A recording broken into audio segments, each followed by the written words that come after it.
السلام عليكم ورحمة الله وبركاته. ازيكم عاملين ايه؟ يا رب تكونوا بخير. هعمل معاكم طبق جميل جدا. معايا هنا جمبري كنت انا منضفاه وحطاه في الفريزر، كان صغير جدا وفيه كبير شويه. ومعايا قرنبيط ده كان في الفريزر بردك مقطعه قطع صغيره. ومعايا بصل وثوم، ومعايا هنا فلفل زي ما انتم شايفين كده، وحاطه زيت. هنحط البصل، جربوا بس اللي انا بقول لكم عليه ده اهو، ان شاء الله هيعجبكم جدا. الرغيف بالجمبري.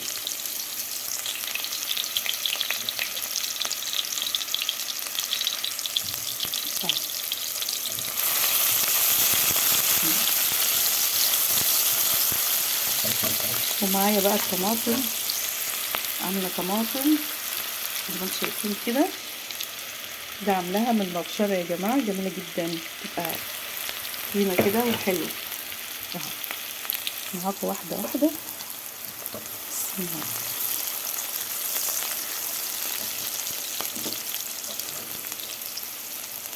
طبعا البهارات بتاعتها عباره عن فلفل وملح وكمون، وهنحط خضره كمان، كزبره. انا عندي كزبره وشبت مع بعض بيديلها طعم ونكهه جميله جدا اهو زي ما انتم شايفين كده.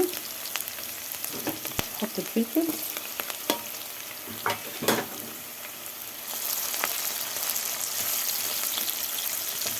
جربوها وان شاء الله هتعجبكم باذن الله.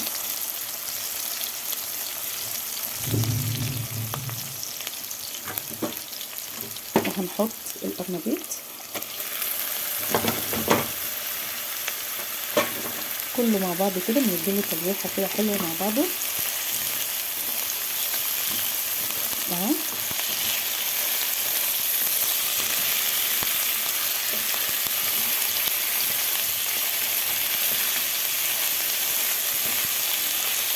وصفه حلوه وسهله جدا، جربوها.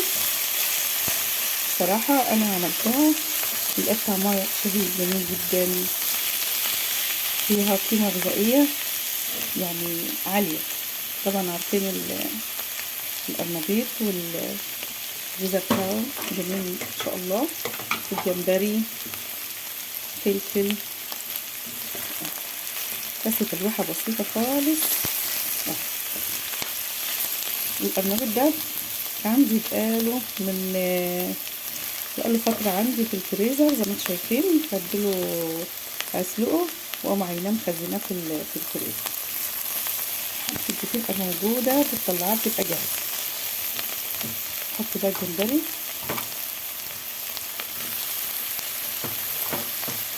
بشيل بس بنشيله من الميه، لان كل ما بسيبه بينزل ميته، بطرح ما كنت غسلاه ونقعه كده حطاه في الفريزر. لقيت عندي الجمبري وعندي القرنبيط، فقلت بقى اجهز الحاجات دي. طبعا الجمبري مش عايز تلويحه كتير عشان ما يجمدش معانا.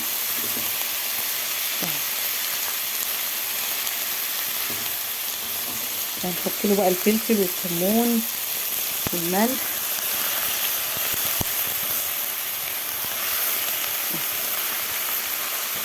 طريقه بسيطه سهله جدا بس كده عشان الجمبري معانا يفضل حلو. هنحط بقى اهو.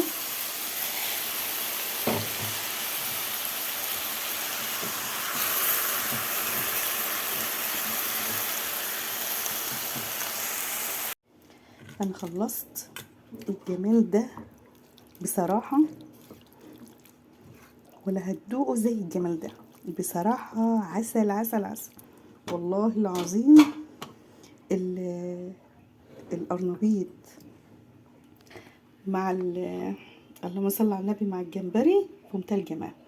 طبعا الضوء مش جايب اللون الاحمر الجميل اللي انا عاملاه اهو. بصوا كده ما شاء الله عليه، قرنبيط مع الجمبري اهو. بصوا الجمبري كده هو صغير بس واضح يعني اهو. بصوا كده في منتهى الجمال. وحطيت حته شطه كده عشان تديلها الطعم بقى المشطشط كده اللي يفتح النفس. بصراحه وصفه جميله. وعود خضره زي ما انا قلت لكم، شبت وكزبره، حطيتهم مع الطماطم وقلبت، وحطيت يجي نص كوبايه ميه اهي. ما شاء الله على الجمال، بصراحه رهيبه والله والله والله، في منتهى الجمال. طعم مفيش بعد كده، وريحه اهو. بقرب بس الكاميرا. عسل.